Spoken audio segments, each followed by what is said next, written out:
Channel TGTV వార్తా కథనాలపై విశ్లేషణ కార్యక్రమం మార్నింగ్ న్యూస్ కు స్వాగతం. నేను మీ జర్నీ సత్య. ముందుగా రాష్ట్రంలో రాజకీయ పరిణామాలను కనుక పరిశీలించినట్లయితే నిన్నటి రోజున ఆదివారం సెలవు రోజున హైడ్రా మరి పేదల ఇళ్లపై విరుచుకుపడ్డది. మరి హైడ్రా నిజంగానే చెరువులు కుంటలు పరిరక్షణకే మరి ఉపయోగపడుతుందా, లేదంటే కక్ష సాధింపు అదేవిధంగా పేదల భూములు ఆక్రమించుకోవడానికి మరి ఇక్కడ హైడ్రా పన్నాగం పన్నిందా, తద్వారా పెద్దల నుంచి మరి ఇక్కడ కప్పం వసూలు చేసి ఢిల్లీకి కప్పం కట్టడానికి మరి ఏదైతే హైడ్రాను ఉపయోగిస్తున్నారని చెప్పి ప్రతిపక్షాలు ఏదైతే ఆరోపణలు చేస్తున్నాయో వాటికి బలం చేకూర్చే విధంగా నిన్నటి రోజున హైడ్రా మరి మళ్ళొక స్టెప్ తీసుకున్నది. ఏదైతే పెద్దల ఇళ్లను కాపాడడానికి ఒక స్టెప్ వెనుకడుగు వేసింది. మరి ఏదైతే ముఖ్యమంత్రి రేవంత్ రెడ్డి సోదరుడు మరి దుర్గం చెరువు FTL బఫర్ జోన్ లో ఉన్నదో ఆయన ఇల్లు, ఆయన ఇంటికి నోటీసులు ఇచ్చినప్పటికీ మరి వాటిని కూల్చకుండా నివాసం ఉంటున్న ఇళ్లను ప్రస్తుతం కూల్చం ప్రభుత్వ నిర్ణయం తర్వాతే అని చెప్పి మరి చెప్పడం, అదే విధంగా పేదల ఇళ్లను మాత్రం మరి ఎలాంటి నోటీసులు లేకుండా కూల్చడాన్ని బట్టి చూస్తూ ఉంటే హైడ్రా అనేది కేవలం హైడ్రామానే మరి ఖచ్చితంగా ఏదైతే కక్ష సాధింపు కోసం అదే విధంగా కప్పం వసూళ్ల కోసమే మరి హైడ్రాను ఉపయోగిస్తున్నారని ఏదైతే ప్రతిపక్షాలు ఆరోపణలు చేస్తున్నాయో దానికి బలం చేకూర్చే విధంగా ఉన్నాయి ఇక్కడ హైడ్రా కమిషనర్ రంగనాథ్ చేష్టలు అనే దాన్ని నిన్నటి రోజున జరిగిన పరిణామాలను బట్టి చూస్తే అర్థమవుతున్నది ప్రతి వ్యక్తికి కూడా.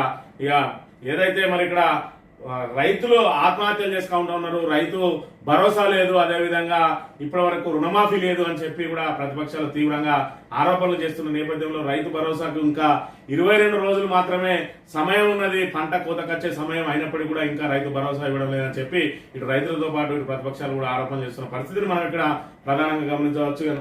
వార్తా కథనాలను కనుక పరిశీలించినట్లయితే ముందుగా నమస్తే తెలంగాణ దినపత్రికలో గుడిసె కూలి గోడు మిగిలి హైడ్రా అధికారులు ఆదివారం సున్నం చెరువు వద్ద గుడిసెలను కూర్చోవడంతో ఇంట్లోని సామాను బయటకు తీసుకొస్తున్న బాధిత కుటుంబం అని చెప్పి ఇక్కడ నివాసం ఉంటున్న వాళ్ళే మాత్రం మేము కూర్చోమని చెప్పిండ్రు. మరి పేదలు ఉండేదాన్ని నివాసం అనరా, అంటే పెద్ద పెద్ద బిల్డింగ్లు ఉంటేనే నివాసం అంటారా అనే విషయాన్ని కూడా హైడ్రా కమిషనర్ రంగనాథ్ మరి దీన్ని గమనించాలా. ఈ రకంగా ఏదైతే మరి వీళ్ళను గుంజి పడేసి మరి వాళ్ళ ఇళ్లను ఏదో చిన్న చిన్నగా నిర్మించుకున్న ఇళ్లను మరి పూర్తి స్థాయిలో కూల్చేస్తా ఉన్నారు. అంటే పెద్ద పెద్ద విల్లాలలో బంగ్లాలలో ఉన్న వాళ్ళు మాత్రమే నివాసం ఉన్నట్టు ఇక్కడ కాంగ్రెస్ ప్రభుత్వానికి తెలుస్తా ఉన్నది. మరి పేదలు నిరుపేదలు వాళ్ళు వేసుకున్న చిన్న చిన్న గూడు అది నివాసం కిందకి రాదా అని చెప్పి కూడా ప్రశ్న ఉత్పన్నం అవుతున్న విషయాన్ని మనం గమనించవచ్చు. జయబేరికేమో నోటీసులు, పేదలపైకి బుల్డోజర్లు, FTL నిర్మాణాల కూల్చివేతలో హైడ్రామా 14 విల్లాలకు నోటీసులు, పేదలపై బుల్డోజర్లు, నిర్మాణాల కూల్చివేతలో హైడ్రా ద్వంద్వ వైఖరి అని చెప్పి పేదలే మాత్రం తక్షణం కూల్చేస్తాం, మీకు నోటీసులు ఏమి అక్కర్లేదు, ఎందుకంటే మరి మీ దగ్గర నుంచి డబ్బులు వసూలయ్యే అవకాశం లేదు కాబట్టి అన్నట్టుగా నడుస్తా ఉన్నది ఇక్కడ హైడ్రా పరిస్థితి అని చెప్పి ప్రతిపక్షాలు విమర్శిస్తున్న అంశాన్ని కూడా మనం ఇక్కడ ప్రధానంగా గమనించవచ్చు. కూల్చివేత గుండెకోత తెల్లారక ముందే బస్తీలపై బుల్డోజర్లతో హైడ్రా దాడి, పండగ పూట పేదల ఇంట్లో కూల్చివేత, సర్కార్పై దుమ్మెత్తుకొస్తున్న బాధితులు, చంటి పిల్లలతో వర్షంలోనే కుటుంబాలు, కళ్ళ ముందే గూడు చెదిరిన పేదలు, కిరోసిన్తో పలువురు ఆత్మహత్య యత్నం, కనికరం లేని కాంగ్రెస్ అంటున్న కేటీఆర్.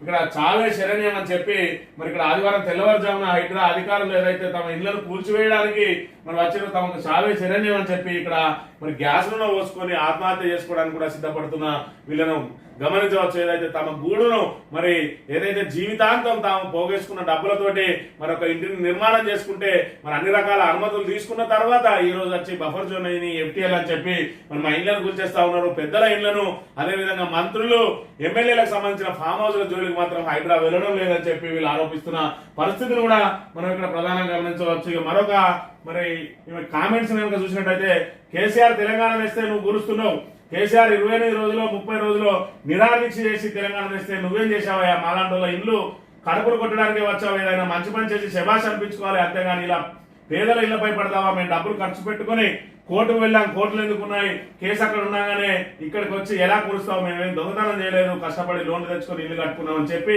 నిన్న రోజున ఏమో చేసిన వ్యాఖ్యలన్నీ కూడా మరి సోషల్ మీడియాలో వైరల్ గా మారినాయి. కేసీఆర్ మరి ఇక్కడ నిరాహార దీక్ష చేసి తెలంగాణ తెస్తే ఎలాంటి ఉద్యమం చేయని నువ్వు ఇలా మరి మా బతుకుల మీద ఆటలాడడానికి ఇలా ముఖ్యమంత్రి అయిన నిన్ను కాంగ్రెస్ తీసుకొచ్చి మా ఇళ్లను కూల్చడానికి నేను ముఖ్యమంత్రిని చేసిందా అని చెప్పి ఆమె ఆవేదన వ్యక్తం చేస్తూ నిన్న చేసిన వ్యాఖ్యలు మరి సోషల్ మీడియాలో వైరల్ అయిన అంశాన్ని కూడా మనం ఇక్కడ గమనించవచ్చు. రైతు మరణం పైన రాజకీయమే, సురేందర్ రెడ్డి మాఫీ కాకపోయినా అయినట్టు ప్రచారం, ఆయన తల్లి సుశీల 1.5 లక్షల మాఫీ అయిందంటూ జిల్లా కలెక్టర్ కాంగ్రెస్ ఎంపీ చామల కిరణ్ కుమార్ లేక సుశీలకు రుణమాఫీ కాలేదని పేర్కొన్న బ్యాంక్ అధికారులు నిజమేనని ధృవీకరించిన జిల్లా వ్యవసాయ అధికారి. ఇక్కడ ఏదైతే సురేందర్ రెడ్డి అనే సిద్దిపేట జిల్లాకు సంబంధించిన రైతు మరి తన తల్లికి తనకు ఒకటే రేషన్ కార్డు ఉన్న మూలంగా మరి 3 లక్షల చిల్లర మాకు రుణం ఉన్నది, మరి 2 లక్షల రుణమాఫీలో నాకు కానీ నా తల్లి కానీ ఎవరికి కూడా వర్తించలేదు ఈ రకంగా అని చెప్పి ఆయన అప్పుల బాధతోటి ఆత్మహత్య చేసుకుంటే ఈరోజు కాంగ్రెస్ పార్టీ మరి వాళ్ళ తల్లి సుశీలకు 1.5 లక్ష మాఫీ అయిందని చెప్పి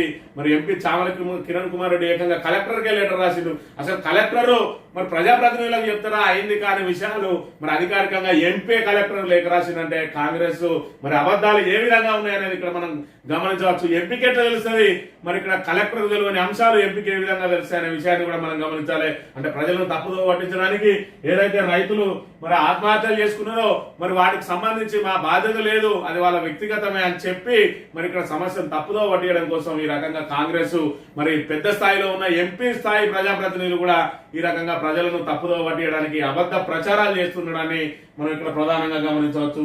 రేవంత్ పాలన యమపాశం 9 నెలల్లో 470 మంది రైతుల ఆత్మహత్య.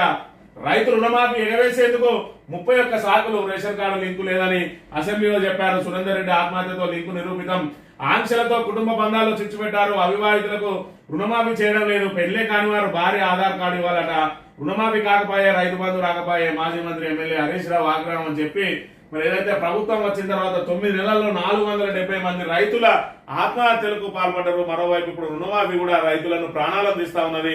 ఏదైతే రుణమాఫీ కాక వాళ్ళు మనస్తాపం చెంది మరి సురేందర్ రెడ్డి లాంటి రైతులు ఆత్మహత్యలు చేసుకుంటున్న పరిస్థితిని కూడా మనం ఇక్కడ ప్రధానంగా గమనించవచ్చు. ఇక టానాలో కాంగ్రెస్ నాయకుడి బర్త్డే వేడుకలు, ఎస్ఐ సమక్షంలో కేక్ కట్ చేసి పోలీసుల సంబరాలు. పోలీస్ స్టేషన్ పార్టీ ఆఫీస్ గా మారిందని చెప్పి విమర్శలు చెప్పి ఈరోజు పోలీసులు శాంతి భద్రతలను పూర్తిగా గాలికి వదిలేసి మరి ఇక్కడ కాంగ్రెస్ నాయకుల మరి అడుగులకు మడుగులతో వాళ్ళను ప్రసన్నం చేసుకోవడానికి వాళ్ళ చుట్టూ ప్రదక్షిణలు చేస్తున్న పరిస్థితిని మనం ఇక్కడ గమనించవచ్చు. ఇక్కడైతే మరి ఏదైతే సంగారెడ్డి జిల్లా వట్పల్లి ఠాణాలో మరి అక్కడ ఉన్న ఎస్ఐ అయితే మరో అడుగు ముందుకేసి దాన్ని కాంగ్రెస్ పార్టీ కార్యాలయంగానే మార్చిండు. అక్కడనే కాంగ్రెస్ మండల ప్రెసిడెంట్ బర్త్డే వేడుకలు కేక్ కట్ చేసి సంబరాలు చేసుకున్న పరిస్థితి మనం ఇక్కడ గమనించవచ్చు.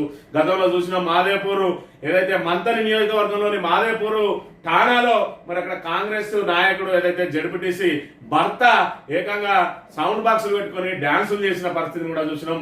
అక్కడ ఎస్ఐతో పాటు మిగతా స్టాఫ్ అందరినీ కూడా మరి అక్కడ నుంచి బదిలీ చేసిరు. ఆ తర్వాత సీఏని కూడా బదిలీ చేసిరు. అదేవిధంగా భూపాలపల్లి జిల్లాలో మరి ఇంకో 2 సంఘటనలు జరిగినాయి. వరంగల్లో ఒక సంఘటన జరిగింది, హైదరాబాద్ లో ఒక సంఘటన జరిగింది. ఇలాంటి సంఘటనలు అన్నింటినీ కూడా బదిలీ చేస్తున్నా అయినా కూడా మాకేంటి, మాకు కాంగ్రెస్ పెద్దల అండదండలు ఉన్నాయి, మీరు బదిలీ చేస్తే మేము మరో స్థానానికి వెళ్లి అక్కడ ఇంకా మరింత మంచి పోస్టింగ్ కొడతామని చెప్పి ఇక్కడ కాంగ్రెస్ లో మరి నిస్సిగ్గుగా ఈ రకంగా మరి కాంగ్రెస్ కండువాలు వేసుకుని పనిచేస్తున్నట్టుగా ఈ రకంగా వాళ్ళు మరి ఏదైతే బర్త్డే వేడుకలు నిర్వహించిందో మరి వీళ్ళు ప్రజలకు ఏం సమాధానం చెప్తారు, ఇక్కడ వీళ్ళు నిష్పక్షపాతంగా మరి వ్యవహరిస్తున్నారని మరి ప్రజలు ఏ విధంగా నమ్ముతారు, ఇక్కడ ప్రతిపక్షాలకు సంబంధించిన వాళ్ళకి ఏ విధంగా న్యాయం జరుగుతుంది వీళ్ళ వద్దకు వెళ్తే అనే విషయాన్ని ఇక్కడ గమనించాలి. కోర్టులు కూడా ఇటువంటి అంశాలను మరి ఇక్కడ పరిగణలోకి తీసుకొని పోలీసుల మీద ఖచ్చితంగా చర్యలు చేపట్టి మరి పోలీసులు నిష్పక్షపాతంగా వ్యవహరించే విధంగా చూడాల్సిన బాధ్యత ఇటు ప్రజాప్రతినిధుల ఉన్నది, ఇటు కోర్టుల మీద కూడా ఉన్నదనే విషయాన్ని మనం గమనించాలి. 10 ఏళ్ల అభివృద్ధి పరుగులు. కేసీఆర్ హయాంలో తెలంగాణ ప్రగతిని ఒప్పుకున్న రేవంత్ సర్కార్. బీఆర్ఎస్ హయాంలో జిఎస్డిపి సంఘటన 12.5 వృద్ధి. భారత ఐటీ రంగానికి కేంద్రంగా మారిన తెలంగాణ రాష్ట్రం గణనీయంగా పెరిగిన సాగు విస్తీర్ణం, పంటల ఉత్పత్తి. ఏఐ గ్లోబల్ సమ్మిట్ లో తెలంగాణ గ్రోత్ స్టోరీ నివేదిక వెల్లడి అని చెప్పి ఏదైతే ఏఐ సమ్మిట్ లో మరి ఇక్కడ ముఖ్యమంత్రి స్వయంగా తన నోటి నుండి మరి 10 ఏళ్లలో తెలంగాణ అనేక రకాలుగా అభివృద్ధి చెందింది అని చెప్పి ఆయన స్వయంగా తన నోటితోటే చెప్పిన పరిస్థితిని మనం ఇక్కడ ప్రధానంగా గమనించవచ్చు. జిఎస్డిపి చూసుకున్నట్టయితే మరి 12.5% వృద్ధి చెందిందని చెప్పి చెప్తాడు. అంటే ఏ రోటి కాడ పాట ఆ రోటి కాడ వాడే మరి రేవంత్ రెడ్డి ఇక్కడ ప్రజల మాత్రం ప్రజల దగ్గరకు వచ్చి మరి గత ప్రభుత్వం అప్పులు చేసి తెలంగాణను ముంచేసింది అని అంటాడు. ఇక్కడ చూసుకున్నట్టయితే జిఎస్డిపి 12.5 పెరిగింది. మరి వ్యవసాయ రంగంలో సాగు విస్తీర్ణం పెరిగింది, పంటల ఉత్పత్తి పెరిగింది. మరి ఐటీ రంగానికి తెలంగాణ రాష్ట్రం పెద్ద హబ్ గా మారిందని చెప్తా ఉన్నాడు. ఇదంతా కూడా గత ప్రభుత్వ మరి వాళ్ళ ఏదైతే కృషి కాదా అనే విషయాన్ని ఇక్కడ రేవంత్ రెడ్డి చెప్పాలి. ఆయన నిన్న రోజున మరి అవునన్నా కాదన్నా ఆయన అంగీకరించక తప్పలేదు. మరి ఇది ఏదైతే మరి రేవంత్ రెడ్డి గత ప్రభుత్వం మీద ప్రజల ముందు ఆరోపణలు, వాస్తవ విషయాలు ఈ విధంగా ఉన్నాయనే విషయాన్ని మనం ప్రధానంగా గమనించాలి. ఇక తెలంగాణ దినపత్రిక విషయానికి వస్తే హైడ్రా బోగస్ పెద్దలకు నోటీసులు పేదలపైకి బుల్డోజర్లు అని చెప్పి మరి ఇక్కడ ఏదైతే పెద్దవాళ్ళందరికీ కూడా నోటీసులు ఇస్తా ఉన్నారు, దాటవేసే ప్రయత్నం చేస్తా ఉన్నారు. నోటీసులు ఇచ్చి వాళ్ళని భయపెట్టి వాళ్ళ దగ్గర నుంచి డబ్బులు వసూలు చేస్తా ఉన్నారు. ఆ పేదలు డబ్బులు ఇవ్వరని చెప్పి వాళ్ళకి కూలగొడతా ఉన్నారు అని చెప్పి ప్రతిపక్షాలు తీవ్రంగా ఆరోపణలు చేస్తున్న అంశాన్ని కూడా మనం ఇక్కడ ప్రధానంగా గమనించవచ్చు. ఆల్రెడీ వంటలు ఉన్నది, మరి వాళ్ళని కనీసం వాళ్ళ వస్తువులు, వాళ్ళ తిండి, ఆహారాన్ని కూడా బయటకు తీసుకెళ్ళనీయకుండా పూర్తిగా కూల్చేసి అన్నంలో మట్టి కొట్టిన పరిస్థితిని మనం ఇక్కడ గమనించవచ్చు. వాళ్ళందరూ ఏమన్నా పాకిస్తాన్ నుంచి వచ్చిందా, మన శత్రు దేశం వల్ల మన మీద దండయాత్రకు వచ్చిందా, మరి వాళ్ళ మీద దండయాత్ర చేయాల్సిన అవసరం ఏమొచ్చింది? హైడ్రాకు వాళ్ళకు సక్రమంగా నోటీసులు ఇచ్చి వాళ్ళ చైతన్యపరిచి ఏదైతే నిజంగానే గుడిసెలు వేసుకున్న వాళ్ళు ఉన్నారో వాళ్ళందరికీ ఇందిరమ్మ ఇండ్లు కట్టిస్తామని చెప్తా ఉన్నారు, స్థలం ఇస్తామని చెప్తా ఉన్నారు. ఉన్న గుడిని ఈ విధంగా లాగేసుకుంటా ఉన్నారు, వాళ్ళని రోడ్డు మీదకి నెట్టేస్తా ఉన్నారు. ఇదేం పద్ధతి? మరి కాంగ్రెస్ ప్రజాపాలన అంటే ఇదేనా అని మరి ఇక్కడ అందరూ ప్రశ్నిస్తున్న పరిస్థితి కూడా మనం గమనించవచ్చు. పేరుకే ప్రజాప్రభుత్వం, కూల్చేనేమో నిరుపేదలలో కనికరం లేని రేవంత్ సర్కార్ అని చెప్పి రేవంత్ రెడ్డిని నిన్న ట్విట్టర్ వేదికగా కేటీఆర్ మరి ఇక్కడ ప్రశ్నించిన అంశాన్ని మనం ఇక్కడ ప్రధానంగా గమనించవచ్చు. ఇక జర్నలిస్టులకు సీఎం రేవంత్ వార్నింగ్, అసందర్భమైన అంశాలను ప్రస్తావిస్తే నేచురల్ రియాక్షన్ ఉంటది. యూట్యూబ్ ఛానళ్లపై సీఎం రేవంత్ రెడ్డి వ్యాఖ్యలు, కొండారెడ్డిపల్లె ఘటనను పరోక్షంగా ప్రస్తావించిన సీఎం, యూట్యూబ్ ఛానళ్ల ప్రశ్నలకు సర్కార్తో వంకు పుడుతోందా? ట్యూబ్కో జర్నలిస్ట్ అంటూ అసహనం మాటలు. ధ్రువరాటి, ఆకాశ్ బెనర్జీ, మెహక్ మంగల్ వీళ్ళంతా ఏ పార్టీకి కొమ్ము కాస్తున్నారు? ఇండిపెండెంట్ జర్నలిజం పేరుతో నేడు ఎందరికో YouTube channels. The print, Shekhar Gupta, Mojo story, Barkha Dutt ఎవరు? వాళ్ళు జర్నలిస్టులు కారా అని చెప్పి ఇక్కడ జర్నలిస్టులకు నిన్న రోజున CM Revanth Reddy sweet warning ఇచ్చిండు. మరి ఏదైతే గత ప్రభుత్వం మీద యూట్యూబ్ ఛానళ్లు విరుచుకుపడితే ఆ రోజు మరి కేరింతలు కొట్టిన రేవంత్ రెడ్డి ఈ రోజు అదే యూట్యూబ్ ఛానల్ నేను ప్రశ్నించడంతో అసహనం వ్యక్తం చేస్తున్న పరిస్థితి. మరి ఏదైతే తన లోటుపాట్లను సరిదిద్దుకొని మరి ప్రజాపాలన అని ఏదైతే చెప్పిండో ప్రజలకు అందుబాటులో ఉంటూ ప్రజలకు మరి సత్పరిపాలన అందించాల్సిన రేవంత్ రెడ్డి ఈ రోజు అందరినీ ఏ విధంగా అయితే బెదిరింపులకు గురి చేస్తా ఉన్నాడో, మరి దూషణలకు పాల్పడతా ఉన్నాడో, నిన్న రోజున జర్నలిస్టుల మీద కూడా విరుచుకుపడ్డాడు. ఏదైతే అసందర్భమైన అంశాలను ప్రస్తావిస్తే నేచురల్ రియాక్షన్ ఉంటది అని చెప్పి మరి ఖచ్చితంగా మీ మీద కేసులు పెడతాము అని చెప్పి బెదిరించిన పరిస్థితిని కూడా మనం ఇక్కడ ప్రధానంగా గమనించవచ్చు. ఖమ్మంలో మంత్రులకు నిరసన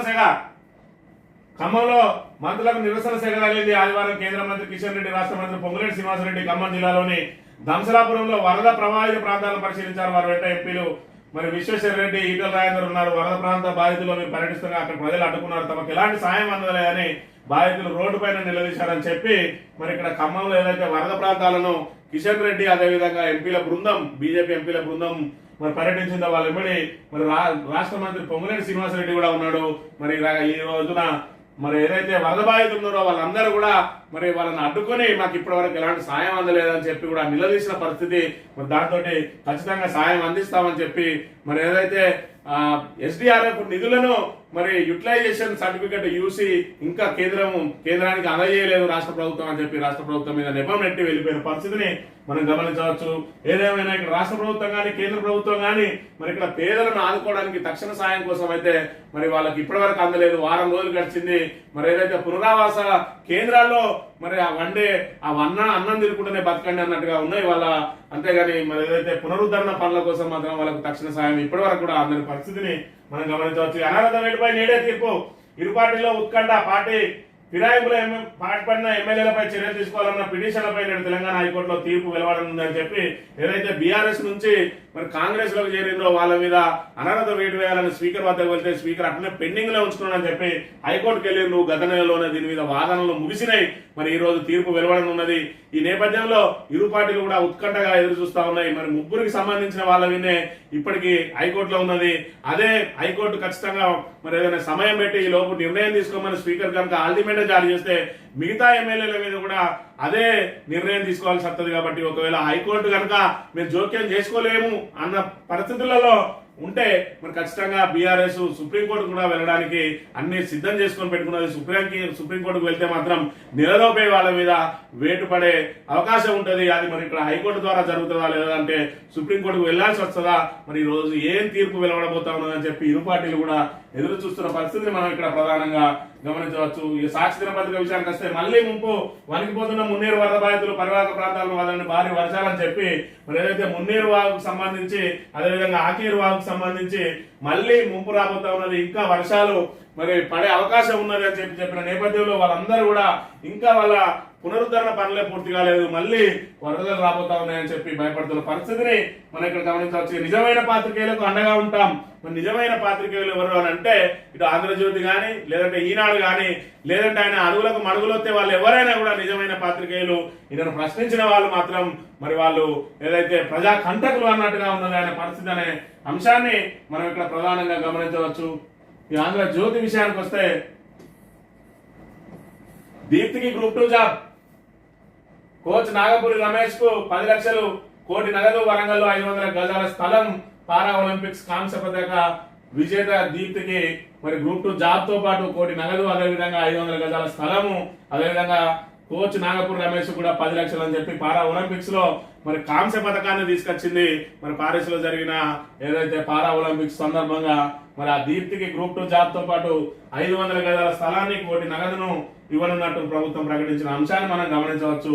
హైడ్రా దెబ్బకు విల్లాలు నేలకు, మల్లంపేట కత్వ చెరువులో 13 విల్లాల కూల్చివేత అని చెప్పి మరి ఏదైతే నిర్మాణంలో ఉన్నాయో వాటికి సంబంధించి విల్లాలను కూల్చేసారు. నిన్నటి రోజున మరి ఏకదాటిగా మరి 3 చోట్ల ఇక్కడ దాడులు చేసి మరి ఇక్కడ పేదలైన కూడా కూలగొట్టిన పరిస్థితి మనం గమనించవచ్చు. ఈ విల్లాలకు కానీ ఆ పేదలకు కానీ ఇప్పటి వరకు నోటీసులు ఇవ్వలేదని చెప్పి వాళ్ళు లబోదిబ్బో అని చెప్పి మొత్తుకుంటున్న పరిస్థితి కూడా మనం గమనించవచ్చు. మరోవైపు జయమేరి సంస్థకు మాత్రం నోటీసులు ఇచ్చిండు. అదేవిధంగా తిరుపతి రెడ్డికి రేవంత్ రెడ్డి అన్నకు నోటీసులు ఇచ్చి 20 రోజులు గడిచిన దాని మీద మాత్రం చర్యలు తీసుకోబోమన్నట్టుగా ఉన్నది వాళ్ళ పరిస్థితి అనే విషయాన్ని మనం గమనించవచ్చు.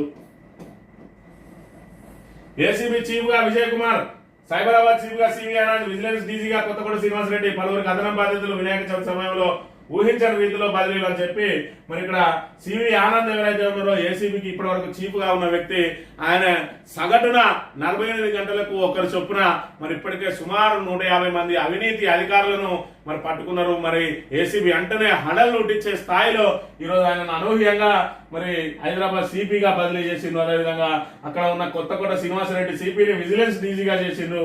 మరి విజయ్ కుమార్ ను ఇక్కడ మళ్ళీ ఏసీబీ చీఫ్ గా నియమించిండు. అంటే సివి ఆనంద్ మరి చేస్తున్న పనులను మరి ఆయన పనులకు మరింత బాధ్యత అప్పగించాలని సిపిగా బాధ్యతలపై లేదంటే ఏసీబీ హడల్ను చూసి మరి అధికారులు ఎవరైతే ఉన్నారో వాళ్ళు ఒత్తిడి చేసి నన్ను సిపిగా మరి అక్కడ నుంచి ఏసీబీ నుంచి ట్రాన్స్ఫర్ చేయించడం కానీ మొత్తానికైతే ఏసీబీ స్థాయిని పెంచిన వ్యక్తిగా సివి ఆనంద్ మాత్రం ఈ 9 నెలల కాలంలో మంచి పేరు తెచ్చుకున్న పరిస్థితిని మనం ఇక్కడ ప్రధానంగా గమనించవచ్చు. నిలిచిన వైద్య విద్య ప్రవేశాల ప్రక్రియ, హైకోర్టు తీర్పుపై సుప్రీంకోర్టులో అప్పీలుకు నిర్ణయించిన రాష్ట్ర ప్రభుత్వం అనుకూలంగా తీర్పు వస్తే వెంటనే కౌన్సిలింగ్, వ్యతిరేకంగా వస్తే మరింత ఆలస్యం అని చెప్పి ఏదైతే స్థానికతకు సంబంధించి మరి ఏదైతే ఇక్కడ జీవో తీసుకొచ్చిందో రాష్ట్ర ప్రభుత్వం, ఆ జీవో ద్వారా స్థానికులే తెలంగాణలో శాశ్వత నివాసితులే మరి ఇక్కడ స్థానికేతరులు అయితే ఉన్నారని చెప్పి మరి వాళ్ళకి సంబంధించి ఎవరైతే కోర్టుకు వెళ్ళారో ఆ కోర్టు తీర్పు ప్రకారం మరి ఇక్కడ తెలంగాణలో నివాసం ఉండే వాళ్ళందరినీ కూడా స్థానికులుగానే పరిగణించాలి. అదేవిధంగా జీవోను కొట్టేస్తే మొత్తం దేశంలో ఉన్న వాళ్ళందరూ కూడా 85% కిందకి వేస్తారు. కాబట్టి ఆ జీవోను అట్లనే పెట్టి స్థానికత మీద నిర్ణయం తీసుకోవాలని చెప్పిన నేపథ్యంలో మరి సుప్రీంకోర్టుకు వెళ్లాలని చెప్పి ప్రయత్నం చేస్తా ఉన్నది ప్రభుత్వం అప్పీల్కి వెళ్ళడానికి. మరి ఏదైతే అప్పీల్లో సుప్రీంకోర్టు కనుక మరి రాష్ట్ర ప్రభుత్వాన్ని సమర్థించకపోతే మళ్ళీ ఆలస్యమయ్యే అవకాశం ఉన్నది. ఒకవేళ సమర్థిస్తే వెంటనే మరి ప్రవేశ ప్రక్రియ స్టార్ట్ చేస్తూ ఉంటాను. ఏదేమైనా వైద్య విద్యకు సంబంధించి ప్రవేశాల ప్రక్రియ మాత్రం మరింత ఆలస్యం కాబోతా ఉన్నదని చెప్పి ఇక్కడ మనం ప్రధానంగా గమనించవచ్చు. ఈనాడు దినపత్రిక విషయానికి వస్తే ఎఫ్టీఎల్ బఫర్ జోన్లలోని కొత్త నిర్మాణాలనే కూల్చేస్తాం, పాతయి మాత్రం ముట్టుకోం. ఎందుకంటే అందులో పాతయి ముట్టుకోకపోవడానికి ఇదొక్క నిబంధనను పెట్టి ఈ నిబంధన ద్వారానే వాళ్ళు అనుకున్న లక్ష్యాన్ని నెరవేర్చుకోవడానికి ఇప్పుడు ప్రయత్నం జరగబోతా ఉన్నది.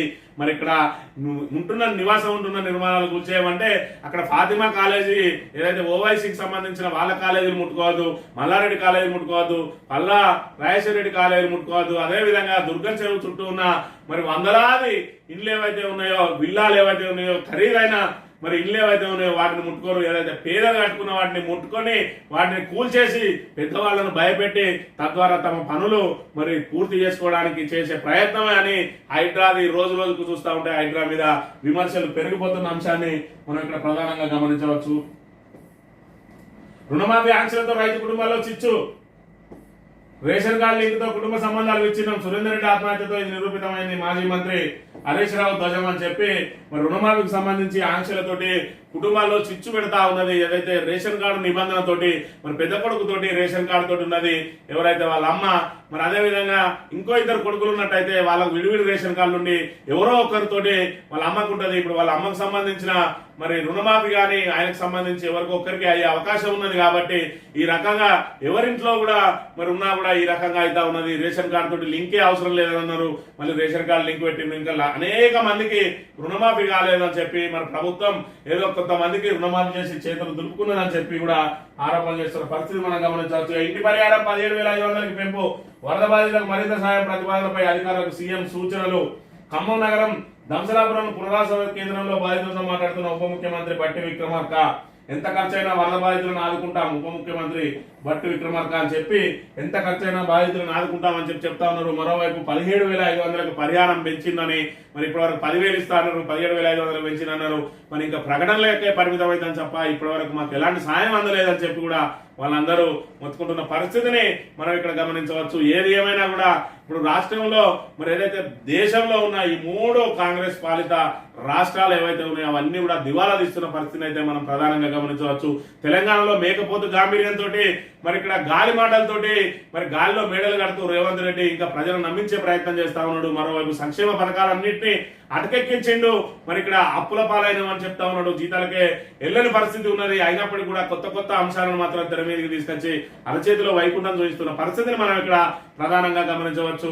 మరికొద్ది రోజులు పోతే తెలంగాణ ఆర్థిక పరిస్థితి ఏ విధంగా ఉన్నది, మరి వీళ్ళు ఇచ్చిన హామీలు మరి ఏ విధంగా అటకెక్కించడం విషయం కూడా ప్రజలందరికీ తెల్లం కాబోతా ఉన్నది. అవన్నీ కూడా స్థానిక సంస్థల లోపల స్థానిక సంస్థల ఎన్నికల్లో మరి కాంగ్రెస్ ప్రభుత్వం రుచి చూడబోతా ఉన్నదని చెప్పి తెలియజేస్తూ ఇది ఈ రోజు మార్నింగ్ న్యూస్. తిరిగి రేపు వెళ్తాం. Thank you very much.